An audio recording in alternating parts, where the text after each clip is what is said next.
Il a rappelé également qu'il ne fallait pas être lâche. Je vous propose d'écouter cet extrait. Le fait que la guerre est revenue sur notre sol, que des puissances devenues inarrêtables sont en train d'étendre la menace, chaque jour de nous attaquer, et nous-mêmes davantage. Et il nous faudra être à la hauteur de l'histoire et du courage qu'elle implique. Ce sera aussi notre responsabilité, aux uns et aux autres. Et c'est cela aussi que je suis venu bâtir. Il faudra être à la hauteur de l'histoire, rappelle Emmanuel Macron. D'ailleurs, pour être à la hauteur de l'histoire, il a convoqué hier les présidents François Hollande et Nicolas Sarkozy, réunis à l'Élysée. Et puis aujourd'hui, ce sont les chefs de tous les partis représentés au Parlement qui vont être autour d'Emmanuel Macron concernant la question de l'aide à l'Ukraine. Voilà, alors serons-nous à la hauteur de l'histoire? C'est une question que je suis obligé de vous poser ce matin, Alexandre Langlois. A priori, ça dépend de ce qu'on veut dire à la hauteur de l'histoire. Déjà, l'histoire est écrite par les vainqueurs, comme le disait Napoléon. Et aujourd'hui, malheureusement, nous n'avons pas une classe politique à la hauteur de ce que peut être la France. Beaucoup de gens, d'ailleurs, parlent de Macronie plutôt que de France. Donc, à hauteur de l'histoire, déjà, recommençons par reconstruire notre pays avant d'aller fanfaronner ailleurs. La deuxième chose, c'est que derrière, on a pu voir Emmanuel Macron est isolé sur la scène politique internationale. Donc, il est tout seul. La France contre la Russie tout seul, c'est pas terrible. J'avais pu discuter avec certains généraux, ils ont dit la meilleure chose qu'on a à faire, c'est se rendre. Ou alors voir la France raser de la carte. On peut éventuellement déclarer une guerre nucléaire. Mais enfin, le seul qui va pas en mourir, c'est le président dans son bunker. Donc, une fois de plus, c'est ceux qui ont le bouton, qui peuvent faire les malins, qui sont les seuls à être tranquilles et d'être assurés de ne pas subir les conséquences de leurs paroles et de leurs actes.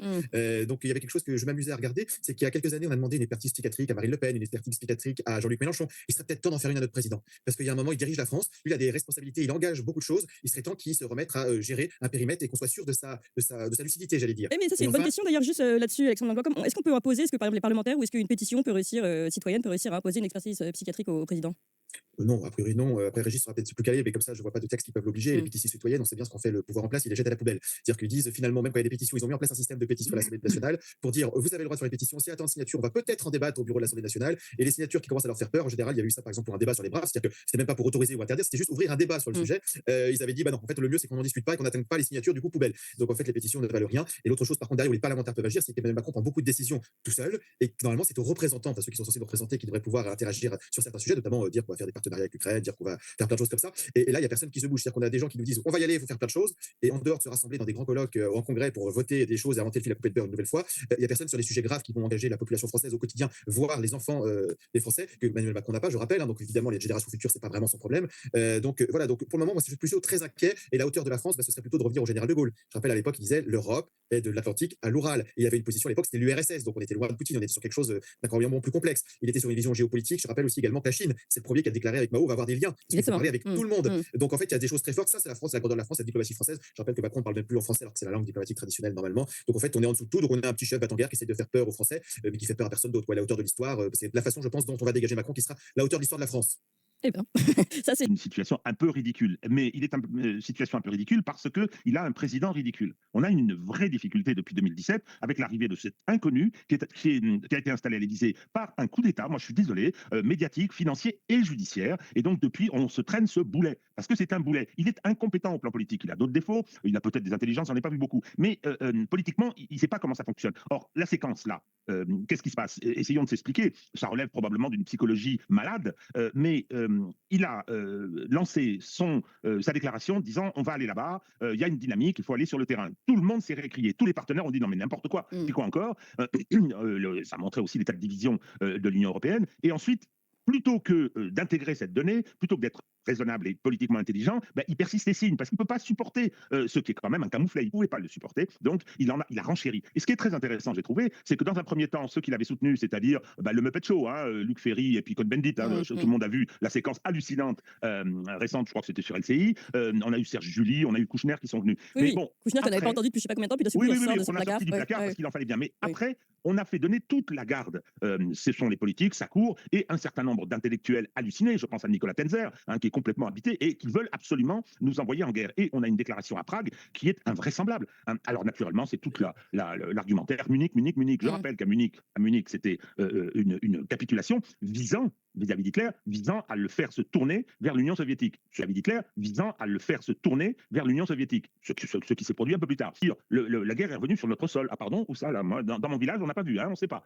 Où sont les soldats, où sont les explosions? En revanche, nous, en soutenant l'Ukraine comme on le fait, on est co-belligérants. C'est-à-dire que quelles que soient les raisons ou le caractère légitime de l'intervention russe, c'est pas ça la question, c'est qu'on est co-belligérants. Et on est en train de braver une puissance nucléaire. Et Vladimir Poutine a été très clair, explicite. Il dit, attendez, vous êtes sûr que vous voulez nous affronter comme ça? Ça veut dire quoi? Ça veut dire destruction mutuelle assurée. Donc je trouve que voir cette équipe européenne totalement irresponsable et qui se fait moucher comme il vient de se faire moucher par les États-Unis. C'est extraordinaire. Moi, j'ai écouté Kirby, qui est le porte-parole de Biden, venir dire, mais attendez, le président Zelensky n'a pas demandé de troupes, hein, c'est qu'il l'a mouché. C'était horrible. Attendez, monsieur Macron, on va vous remettre votre laisse, et puis si vous continuez à japper, eh bien, on va vous mettre une muselière. C'était un peu ce que ça voulait dire. C'est lamentable. C'est lamentable. J'espère simplement qu'il y a des forces dans notre pays, dans ce pays, hein, qui vont peut-être arriver à lui dire, monsieur, il faudrait être un petit peu rationnel. J'ai même pas là-dessus en disant attendez, on se calme, nous on veut pas partir réellement en guerre, on fait semblant, on veut animer les choses, mais absolument pas être co-belligérant. Et cette inquiétude sur la co-belligérance, je pense qu'elle est à double lecture. Il y a évidemment le fameux contre-feu en France, ça permet de parler d'autres choses et surtout pas des problèmes des Français et des problèmes d'Emmanuel Macron avec les Français. Et puis il y a quand même le fait qu'en considérant que la Russie est véritablement notre ennemi, notre adversaire en guerre, que nous sommes en guerre, alors là, il aura le droit de censurer tous les ennemis sur les territoires français. Et peut-être que c'est aussi un truc qui peut être une ficelle qui peut être tirée, parce qu'on a ici, c'est notre sujet depuis un bon moment, et encore particulièrement aujourd'hui avec notre invité du jour, la liberté d'expression est particulièrement en danger. Et évidemment, vous l'avez vu, on en avait parlé avec toutes ces instances maintenant qui sont mises en place pour lutter contre les ingérences étrangères. Mais attention aussi à ça, attention à cette dérive-là. De la réunion qu'il a convoquée sans prévenir ses partenaires, il dit il faut rentrer dans une dynamique et il faudra envoyer des troupes sur le terrain. Il le fait pour essayer de s'extirper de la catastrophe politique du salon de l'agriculture. C'est une opération de pure diversion. Le problème, c'est qu'avec cet individu, hein, après, il est embarqué dans un processus qui fait que on parle plus. Il a réussi. On parle plus du salon de l'agriculture, mais il est embarqué et prisonnier de sa foucade initiale, qui fait que on est parti dans une escalade. Alors, aux sénateurs et bien évidemment aux députés, il y a des oppositions. L'opposition est majoritaire au Sénat. Il y a une opposition, des oppositions plutôt à l'Assemblée nationale. Qu'est-ce qu'ils attendent?